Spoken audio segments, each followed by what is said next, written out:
ఈ స్నాక్ ఎప్పుడైనా ట్రై చేశారా?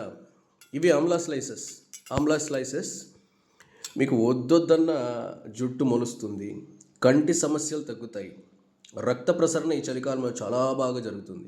ఇవేంటంటే ఆమ్లా స్లైసెస్ ఇలా కట్ చేసి ఇందులోకి పెప్పర్, కొంచెం హనీ వేసి ఇలా మిక్స్ చేసి తిన్నారనుకోండి, దీని ముందు ఏ మెడిసిన్ పనికిరాదు. నార్మల్గా ఆమ్లాని ఎంతో దివ్య ఔషధంగా చెప్తారు. సో ఇలా తిన్నారనుకోండి, అద్భుతంగా పనిచేస్తుంది. చాలా రోగాలకి ఇదొక మెడిసిన్, న్యాచురల్ మెడిసిన్ అనమాట. కొంచెం తినడానికి కూడా రుచిగా కూడా టేస్టీగా కూడా ఉంటుందన్నమాట. కొంచెం పెప్పర్, కొంచెం హనీ, ఇలా ఆమ్లా స్లైసెస్ మిక్స్ చేసి బాగా కలిపేసి మార్నింగ్ స్నాక్లా తిన్నారా లేదా ఈవినింగ్ స్నాక్లా తిన్నారనుకోండి, బ్లడ్ సర్క్యులేషన్, కంటి సమస్యలు, వద్దొద్దన్న జుట్టు పెరుగుతుంది, జుట్టు రాలే సమస్యలు తగ్గుతాయి.